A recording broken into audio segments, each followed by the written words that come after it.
Welcome दोस्तों। आज हम एक्सप्लेनेशन करेंगे न्यूली रिलीज मूवी सार्जेंट का। ये एक पुलिस ऑफिसर की कहानी है जो कि एक प्रोस्टिट्यूशन रैकेट को एक्सपोज करता है। IMDb ने इसको 7.0 की रेटिंग दिया है। स्टोरी थोड़ा हार्ट टचिंग है। चलिए ज्यादा देरी न करके एक्सप्लेनेशन शुरू करते हैं। मूवी की शुरुआत में हमको निखिल शर्मा को दिखाया जाता है जिसके ऊपर कोर्ट केस चल रहा था, करीम करके एक सिटीजन के मर्डर का। पर कोर्ट उसको बाइज्जत बरी करता है क्योंकि निखिल ने पुलिस का पूरा प्रोटोकॉल फॉलो किया था, उसकी कोई गलती नहीं है। और तब हमको पता चलता है निखिल एक पुलिस वाला है। नेक्स्ट डे निखिल के पापा और उसका दोस्त हैदर आता है उसको समझाने के लिए कि सब कुछ ठीक हो जाएगा, तुम जल्दी ही ऑफिस ज्वाइन करोगे, बस तुम्हारा थेरेपी कंप्लीट हो जाए। और लिंडा उसको बोलती है कि तुमने जो भी किया डिपार्टमेंट कभी नहीं भूलेगा, you was a good cop. और ये सुन के निखिल को गुस्सा आ जाता है और निखिल बोलता है मैं गुड कॉप था नहीं, मैं गुड कॉप हूँ, मुझे क्या हुआ, अभी मैं केस क्यों नहीं सॉल्व कर सकता क्योंकि अभी मैं अपाहिज हो चुका हूँ। और ये सब कुछ बोल के निखिल चीखने चिल्लाने लगता है और हमको तब पता चलता है निखिल के लास्ट केस में निखिल ने अपना पैर गवा दिया था। वो इतना इंजर्ड हो चुका था कि डॉक्टर को उसका पैर काटना पड़ा। फिर हम निक को देखते हैं जो कि अपने थेरेपिस्ट के चेंबर में है और थेरेपिस्ट के हर एक क्वेश्चन का वो गलत जवाब दे रहा था। लाइक वो उसके पैर के साथ खुश है, अभी कंफर्टेबल हो चुका है, बट वो बिल्कुल भी नहीं था। वो बहुत स्ट्रगल करता था, रोता बिलखता था अपने पैर को खोने से। उसी के साथ साथ उसकी गर्लफ्रेंड भी उसको छोड़ के चली गई थी और वो बहुत शराब पीने लगा था और ये सारी बात उसने उसके थेरेपिस्ट से छुपा ली थी। और कुछ दिन बाद निक ऑफिस जाता है और हैदर से पूछता है करीम के साथ बोट में जो आदमी था उसका क्या हुआ, वो चाकू मारने के बाद कहाँ गया। हैदर बोलता है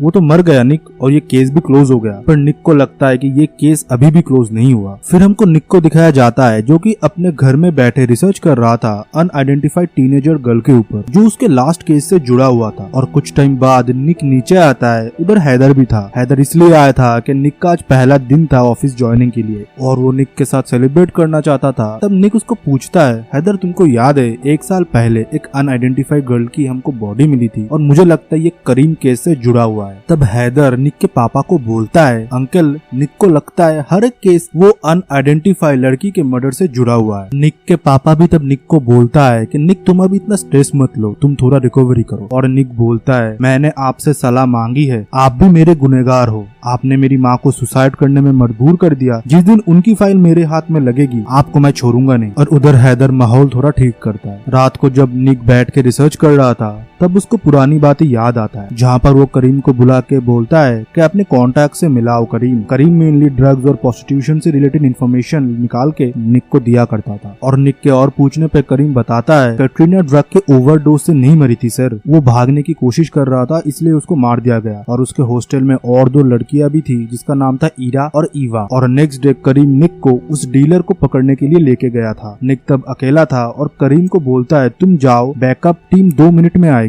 तुम बस जाके उसको बातों में उलझाए रखो। और निक तब हैदर को कॉल करता है और हैदर बोलता है मुझे थोड़ा समय लगेगा, तुम अकेले मत जाना। तब डीलर को कैसे भी पता चल जाता है कि करीम पुलिस के लिए काम करता है और वो करीम को चाकू मार देता है। और निक जब उसको बचाने के लिए जाता है वो जहाज की छोटी एंकर को निक के पैर में मार देता है और निक पानी में गिर जाता है। और प्रेजेंट डे में निक उसके दोस्त को कॉल करता है और बोलता है ईरा और ईवा की कॉल एंड चैट्स डिटेल उसके फोन में क्लोन कर दो। और तब उनका वॉइस चैट वो सुनता है जिधर ईरा को बोल रही थी होटल का रूम नंबर लोकेशन हमको मिल गया है, वो हमको एलगेट स्टेशन से पिक कर लेंगे। और निक सेम लोकेशन पे जाता है, उनका पीछा करता है। पर निक का पैर टूटा हुआ था इसलिए वो ज्यादा भाग नहीं पाते और वो लोग एलिवेटर से होटल के अंदर चले जाते हैं। फिर भी ऊपर जाके होटल से बात करता है कि इधर ईवा और ईरा करके 2 लड़कियां एलिवेटर से आई है, मुझे उनकी सारी डिटेल चाहिए, मैं पुलिस में काम करता हूँ। तब उधर की रिसेप्शनिस्ट नेटली उसको बोलता है सर आप प्रोटोकॉल के साथ आइए, सर्च वारंट के साथ, हम आपको सारा चीज बताएंगे,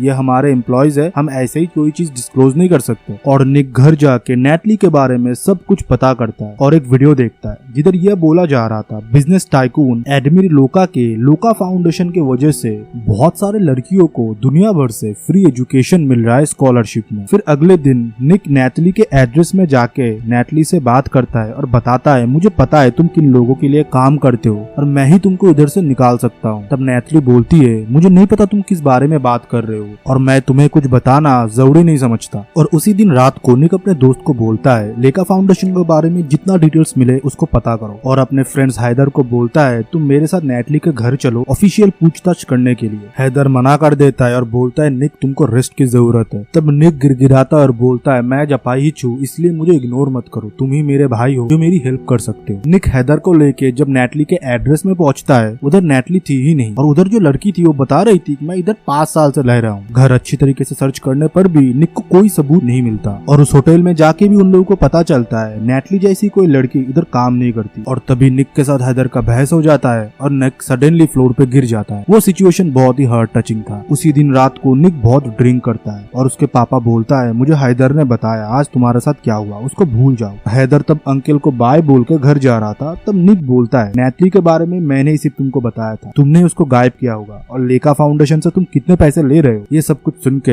हैदर और निक के बीच भी एक हाथापाई होता है। निक फिर बाहर जाता है और बस स्टॉप के रेस्ट रूम में जाके अपने गर्लफ्रेंड के साथ बिताए हुए दिनों को याद करता है और खुद के पैर खोने का इंसिडेंट को भी याद करके बचपन के दोस्त मोनिका को वॉइस नोट भेजता है और दारू के हालत में अपने पुलिस स्टेशन के बाहर जाके अनाप शनाप बोलता है और यूरिनेट कर देता है और उधर ही सो जाता है। अगले दिन ऑफिसर लिंडा उसको सस्पेंड कर देती है, फिर भी उस पर कोई चार्ज नहीं लगाता और बस से जाते हुए निक खुद की ही वॉइस नोट सुन रहा था जो उसने मोनिका को भेजा। तब वो मोनिका को कॉल करता है और बताता है कि वो गलती से चला गया। मोनिका बोलता है इससे अच्छा तुम मुझे कॉल ही कर लेते, चिंता मत करो निक, सब ठीक हो जाएगा, you are a great officer. और उसको ये भी बोलती है कि तुम्हारा गर्लफ्रेंड अभी भी है, मेरा ये इंसिडेंट होने के 1 हफ्ते के बाद ही वो मुझे छोड़ के चली गई। फिर अगले दिन हैदर निक को मिलने के लिए आता है और बताता है खुद की पापा का इज्जत करो, वो तुम्हारे एटलीस्ट केयर तो करते हैं, मेरे पापा तो कब का एक्सपायर हो गए, फिर भी मैं अंकल को बहुत मानता हूँ। उसी दिन रात को हैदर उसके वाइफ के साथ और निक और उसके पापा रेस्टोरेंट में थे। उधर भी निक और उसके पापा के बीच में बहस शुरू हो जाती है। निक तब बताता है आपने लोगों के लिए तो बहुत ज्यादा इज्जत कमाया होगा पर मैं आपको इतना सा भी इज्जत नहीं करता। फिर निक घर जाके मोनिका को अपने मम्मी के बारे में बताती है, कैसे उसके पापा उनको मारा करते थे, उसको घर में बंद करा करते थे और वे सब कुछ निक देखता था। मोनिका निक की सारी बात सुन रही थी पर अचानक मोनिका को उसके हस्बैंड बुलाता है और मोनिका बोलती है निक मुझे अभी जाना पड़ेगा नहीं तो फिर से वो मुझे मारेगा। और तब हम लोगों को पता चलता है कि मोनिका भी एक टॉक्सिक मैरिज में थी। अगले दिन निक उसको बोलता है तुम पुलिस के पास जाओ, वो तुम्हारी हेल्प करेंगे या मैं केस को हैंडल करूँ। तब मोनिका बोलती है तुम खुद ही अभी डिप्रेस्ड हो, तुम मुझको लेके चिंता मत करो, मैं खुद की ध्यान रख सकती हूँ। और कुछ समय तक वो लोग ऐसे बात करते करते एक दिन मोनिका निक के घर में आता है और मोनिका के सर में चोट देख के निक इमोशनल हो जाता है। फिर दोनों मिलकर एक साथ समय बिताते हैं। फिर अगले दिन निक का दोस्त पॉल उसका एक सेम गेस्ट आईडी बनाता है उसी होटल का जिधर नेटली काम करता था और उधर वो ईरा से मिलता है और ईरा को निक यकीन दिलाता है मैं तुम्हारा हेल्प करूंगा, तुमको पुलिस पूरी प्रोटेक्शन देगी और तुमको तुम्हारे कंट्री में भेजने में भी मदद करेगी। तब ईरा निक को बोलती है कि मैं इधर पढ़ने के लिए आई थी स्कॉलरशिप में, पर उन लोगों ने हमारा फोन हमारा पासपोर्ट छीन लिया और मेरे बहन को भी कहाँ पर लेके गए मुझे कुछ पता नहीं।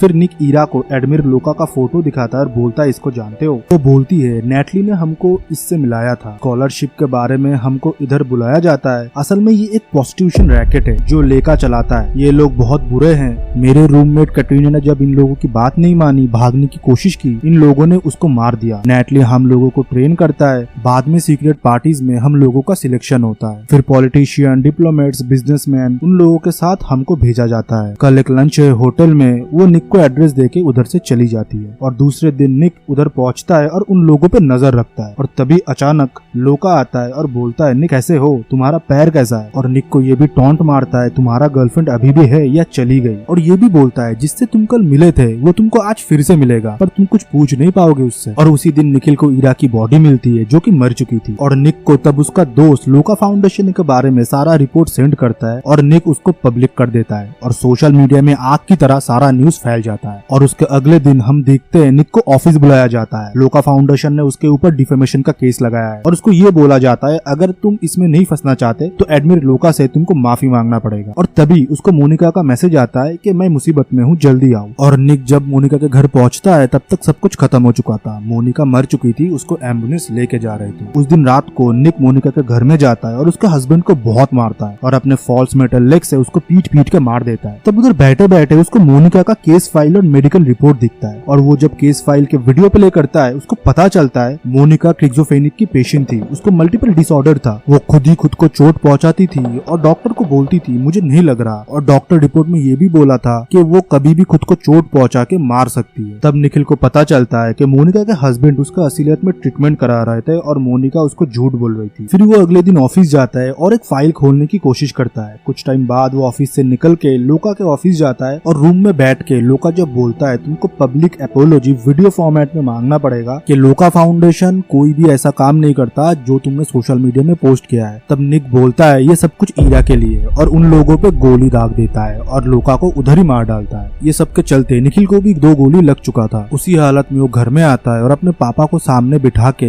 गन टेबल पे रख के पूछता है, आपने मुझको क्यों नहीं बताया? इतने साल खुद से दूर करके रखे। माँ को स्किज़ोफ्रेनिक था, मुझे पता चल गया। उनको मल्टीपल डिसऑर्डर की प्रॉब्लम था, इसीलिए आप भी ट्रीटमेंट करा रहे थे। मैंने आज जब फाइल ओपन किया मुझे सारा डिटेल मिल गया। तब निक के पापा बोलते हैं, एटलीस्ट तुम तुम्हारे माँ से बहुत ज्यादा प्यार तो करते थे। और तभी रूम में पुलिस भी आ जाती है और निक हैदर के हाथ में अपना दम तोड़ देता है और मूवी इधर ही खत्म हो जाती है। आई होप आपको एक्सप्लेनेशन पसंद आया हो। चैनल को सब्सक्राइब जरूर करें, वीडियो को लाइक करें, इससे हमको मोटिवेशन मिलता है। हम आपके लिए नए नए वीडियोस, नई नई मूवीज एक्सप्लेनेशन लाते रहते हैं। तब तक के लिए बाय बाय, सी या।